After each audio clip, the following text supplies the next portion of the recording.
Chapter 42 Fire and Fury, Saint-Domingue, August 1791. It was the 21st of August, and anticipation for nightfall turned Adolphe's stomach so severely he could barely swallow his porridge. Tonight was the night he would die.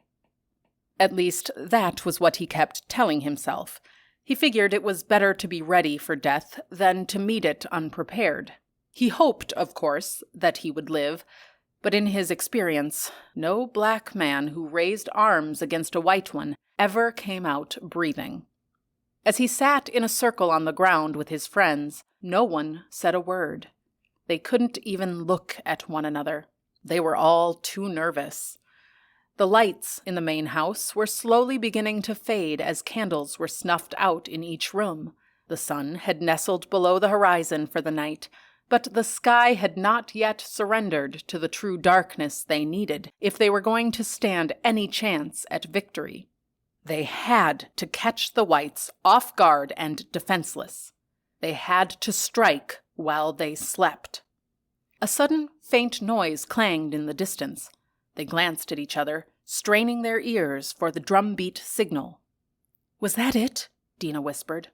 "I don't know," Jean-Jacques murmured. Victoria shook her head and gently beat her chest with the sound of revolution. Bum, ba-dum, bum, ba-dum. The rattle they heard was more of a crash, like shovels tumbling in the storage shed, so they released the breaths that they were all very obviously holding and returned to their silent anxieties. Adolphe leaned over towards Victoria and whispered quietly, "I don't understand.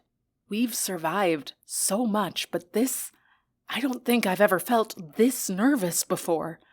The uncertainty is worse than all of those sufferings we've already been through." Victoria nodded and leaned forward into her hands, rubbing her face. Another candle blew out in the house. It was now fully dark, but there was still no signal.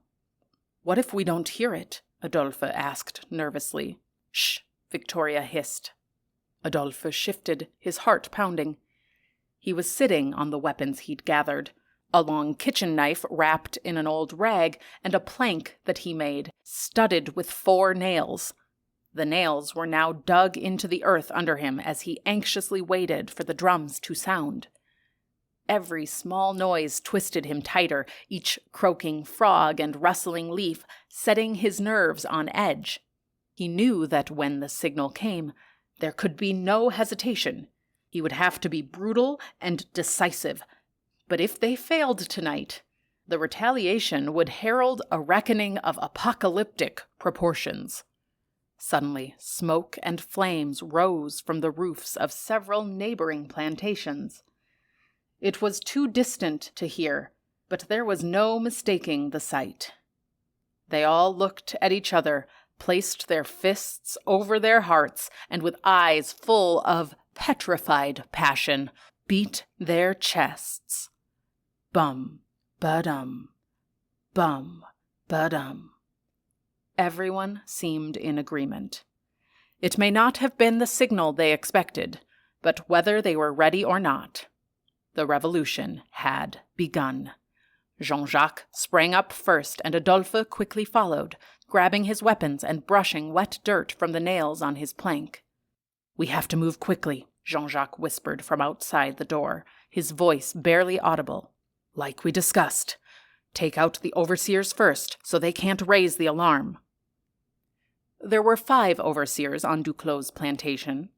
A few days ago, they had paired up and drawn straws to determine who was assigned to which overseer. Per the plan, Jean-Jacques and Victoria went for the head overseer who had his own house. Adolphe and Dina were sent to the quarters of one of the field overseers. Adolphe was relieved he hadn't drawn one of the married overseers with a family inside. He did not know if he could bring himself to kill a woman or child. Instead, he was slated to kill the most notorious overseer on the plantation, a man every woman on Cormier feared, a known rapist. True to form, when they slipped into his room, Marinette was in bed beside him.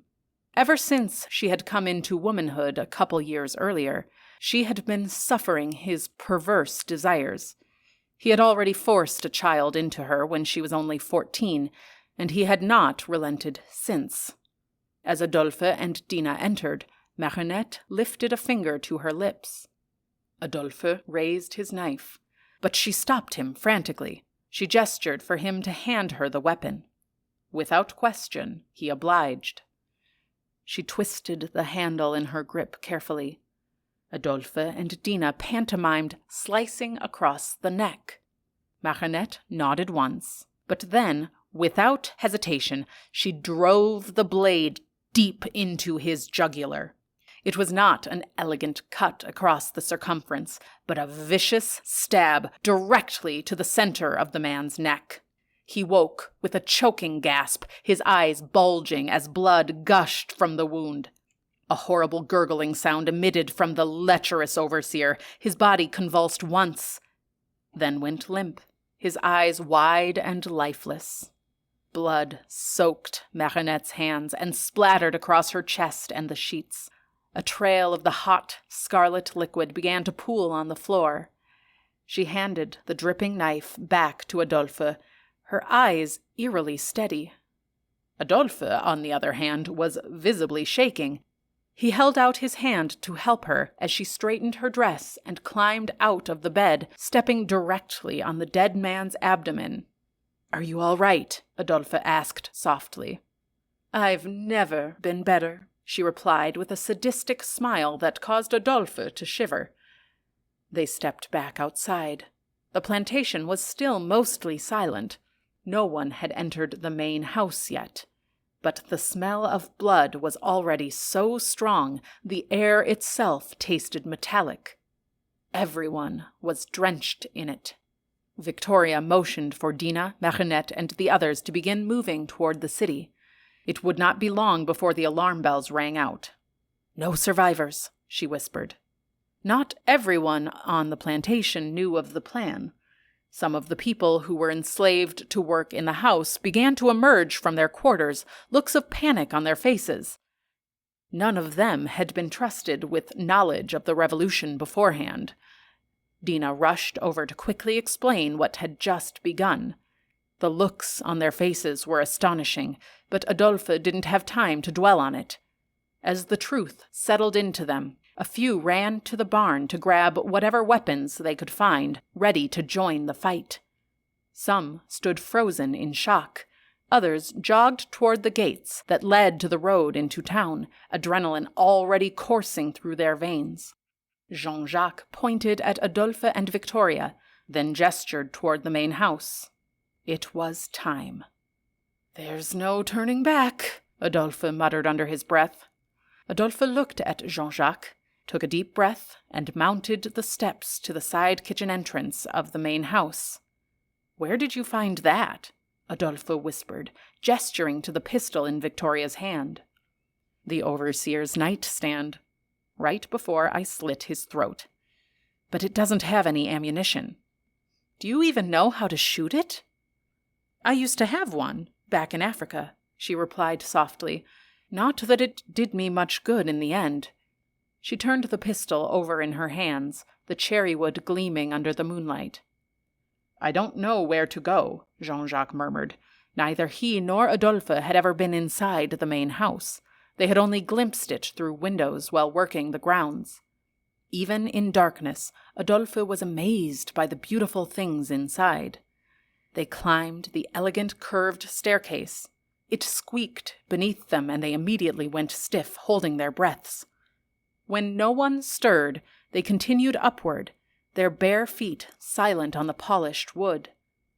Only a few more steps. Victoria led the way, tilting her head to indicate the door where Duclos slept. She held up her fingers to count them down. 3, 2, 1. They burst into the room. Henri Duclos was alone. Victoria aimed the pistol square at his head as he woke with a squeal and quickly tried to scramble out of bed. "I wouldn't do that if I were you," she said threateningly, stepping closer with her empty pistol. Adolphe didn't see any reason to wait. He ran forward with his nailed plank. It was awkward to hold. The wood was really too wide for his hand to grasp comfortably. As he raised it to strike, the wood slipped from his grip, crashing into the walls, the nails digging into the plaster with a loud thunk. He felt several splinters dig into his skin as he looked awkwardly at his friends. Thankfully, Duclos was too terrified to mock his blunder. Frenzied footsteps echoed in the hallway behind him. Then Élise Duclos appeared in the doorway, a look of sheer dread painted across her face. "Run! Get help!" Duclos yelled to his wife. She turned around and began to flee. "I'll take care of her," Jean-Jacques called, following her billowing nightgown hastily out the door. He swung his machete furiously, and she tripped as her ankle twisted under her. The blade cut across her back and tangled in her dress, causing her to plummet down the stairs. Blood splattered the walls as Jean-Jacques descended after her with ominous and purposeful steps. "Élise!" Duclos cried out desperately. He tried to get out of bed, but Victoria stopped him at gunpoint. "No, you will not be leaving this room." "Please," Duclos whispered, cowering against his pillows. "Spare me! Spare my family!" Adolphe stepped forward, eager to remedy his initial clumsiness. He would not be made a fool again. He was far too enraged. This man had beaten them more times than he could count. He had tortured his friends and forced young girls to birth children that were forced into their barely developed bodies. His jaw tightened as he grabbed Duclos by the collar of his nightshirt and hauled him out of bed. "Spare you?" Adolphe spat. "When have you ever spared any of us?" Duclos trembled in his grip. "On what slender threads do life and fortune hang?" Victoria mused as she stared down the barrel of the gun in her hand. "Please, don't shoot me!" Duclos wailed. Elise's screams abruptly fell silent. A loud clanging echoed through the halls. Jean-Jacques must have started tearing through the rest of the house. He had made it quite clear no one was to be left breathing. Adolphe, on the other hand, preferred to focus on the monster in front of him. "Shooting would be too kind for you," he snarled. He dragged Duclos across the room. With a vicious shove, he slammed Duclos against the bedroom wall. The planter's head hit the wood with a loud thud. From outside the door, Adolphe heard an odd thump and dragging sound echoing down the hall. He glanced at Victoria, who shook her head slightly. "Jean-Jacques can handle it," she said. Adolphe looked Duclos square in the eyes, his grip tightening around his knife. Duclos tried to duck away, but Adolphe caught him quickly and kneed him ferociously in the stomach. "Please," Duclos gasped through coughs as he tried to stand up. "I have money. I can pay you." Adolphe let out a humorless laugh. "Your money can't save you." He walked up to Duclos, pressing his chest into his and pushing him against the wall.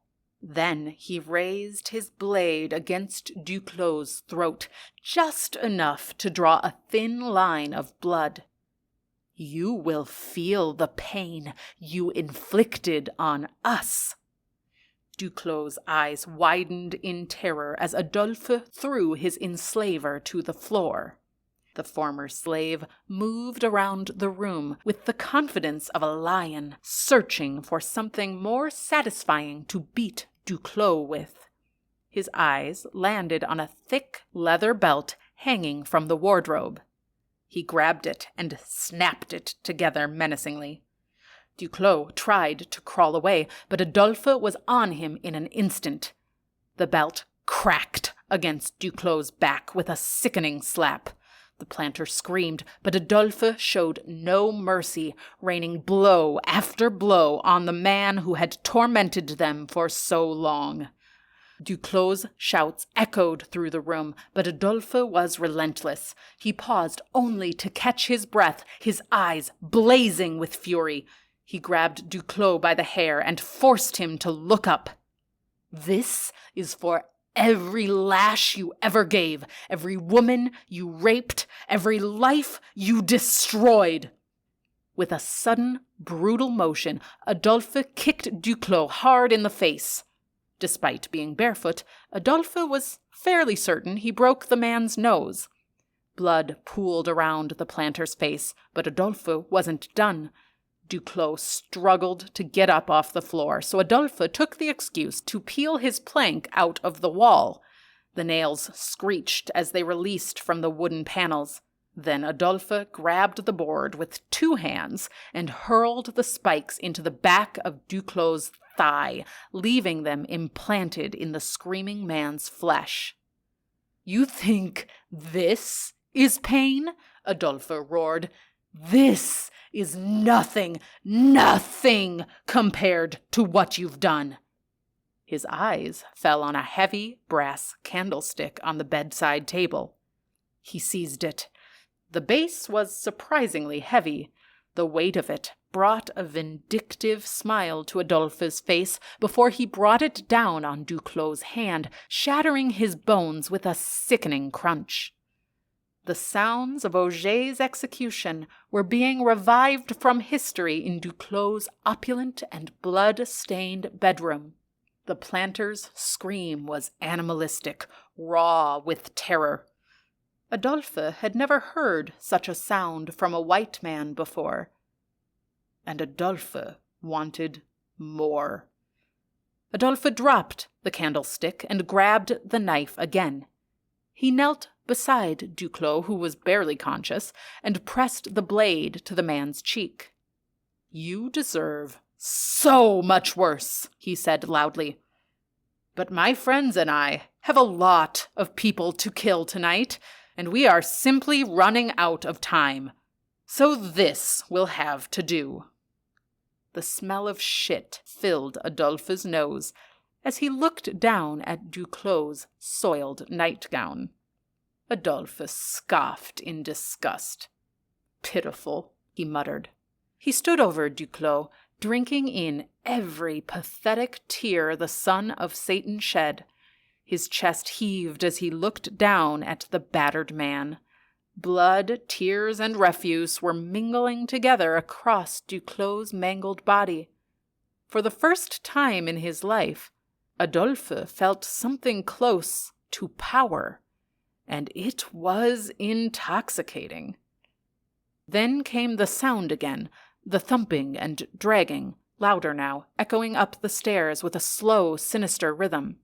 Every heavy scrape sent a tremor through Adolphe's gut. His grip tightened around the knife until his fingers ached. Victoria snapped her gaze to the door, pistol raised. The whites of her eyes gleamed in the thin ray of moonlight that entered through the window. "What is that?" she whispered. "I don't know," Adolphe hissed back, his throat dry. "But whatever it is, it's coming this way." He shifted his stance, knees bent, ready to strike. His pulse roared in his ears as the dragging crept closer. They were caught. He swallowed hard, fighting the rising panic. "Stay focused on Duclos," Victoria breathed as she cocked the useless pistol. The dragging reached the threshold, and a monstrous shadow stretched across the blood-stained floorboards. Adolphe braced himself to finish Duclos and then help Victoria face whatever horror was about to cross that doorway. Then the shadow began to separate like a demon in metamorphosis. Even Duclos seemed unsure who to fear more. But to their surprise, it was only Raymond. The one-legged old man appeared, holding a flickering lantern, leaning heavily against Jean-Jacques. Adolphe had never seen Raymond looking more alert or sound of mind. "You scared the shit out of us," Adolphe exhaled. "No time," Jean-Jacques said firmly. "Adolphe, give him the knife." "That seems fair," Adolphe replied with a raised eyebrow, walking slowly to Raymond to hand him the handle. Raymond's hand quivered as he reached for it. Adolphe carefully cupped Raymond's hand in his own and compassionately helped steady the man's grip, curling the wrinkled and bony fingers around the wooden handle. He gave a gentle squeeze and then released his grip, leaving Raymond with the weapon. Raymond nodded with solemn gratitude. Duclos sobbed desperately from the floor. "It wasn't my fault. I didn't have a choice. We needed money." "God don't believe your excuses," Raymond said, his voice like iron. "The Lord wouldn't want this," Duclos pleaded. "You're pious now?" Adolphe spat.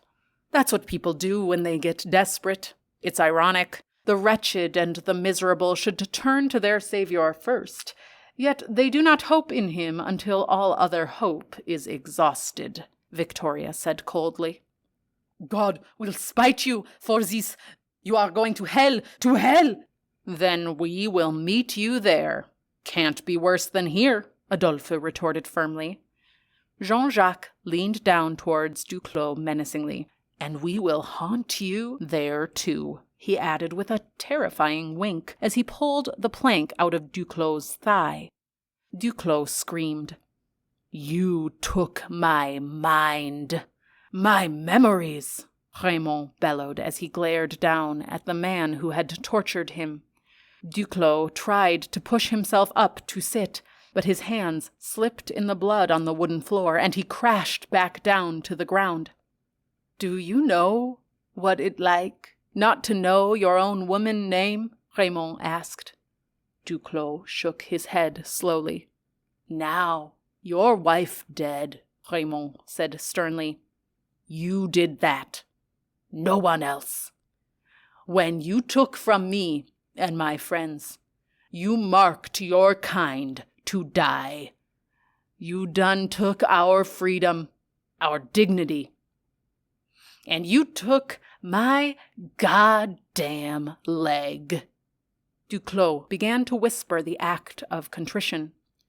Raymond gestured to Jean-Jacques to help get closer. Jean-Jacques bent down, helping support Raymond in a kneeling position directly facing Duclos. "You gonna burn, sir, forever." And with that, Raymond plunged the knife into Duclos' chest, driving it deep and twisting it with a strength that Adolphe would have never expected from the infirmed old cripple. Duclos' body convulsed, then fell still. Adolphe bent down and pulled the blade free, wiping the blood across his pant leg.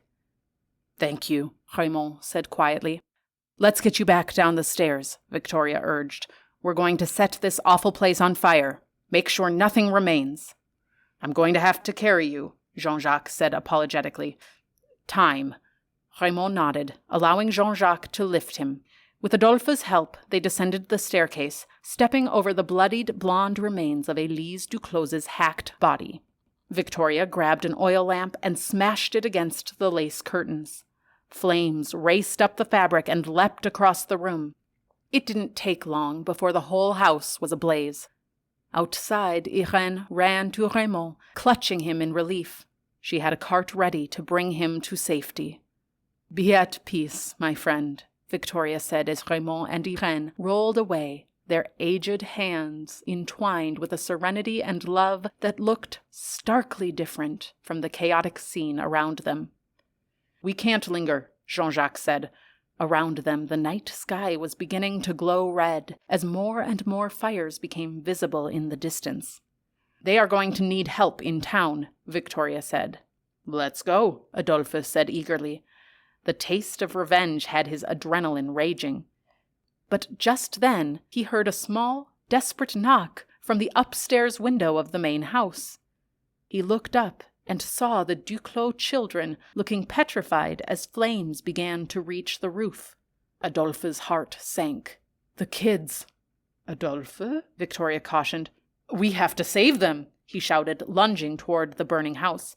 Jean-Jacques grabbed his arm. His grip felt like steel. "No," he said firmly. "They are only children," Adolphe shouted. "They're white. They will grow up to be just like him." Adolphe struggled against Jean-Jacques' hold as the little faces slowly disappeared in the smoke and flames. "We have to go," Jean-Jacques said again, dragging him away. Adolphe turned his back on the house, sorrow and rage churning in his gut. Victoria reached out and took his hand, leading him down the road. Behind them, the house roared with fire. Adolphe never actually heard the children scream, but the screams he never heard haunted him for the rest of his life. As they strode down the street, fire consumed the fields they had watered with their own sweat and blood. It was still the dead of night, but no one would have been able to tell. The heat was suffocating beneath the orange sky. They passed a plantation where an overseer was being branded with hot irons. Screams and cries filled the air as the whites fled, only to be hunted down by the relentless force of the ever-growing black uprising. The self-emancipated carried the decapitated heads of their former masters on spikes. The air was filled with the stench of death. The chaos and fires continued, unabated, for 3 days. The ports were flooded with terrified planters trying to escape. Unburied bodies lined the streets. Even 20 miles away, sailors said they could read their mail by the light of the fires. The whole horizon was a wall of fire. Such was their voracity that for nearly 3 weeks one could barely distinguish day from night. For so long as the rebels found anything to feed the flames, they never ceased to burn.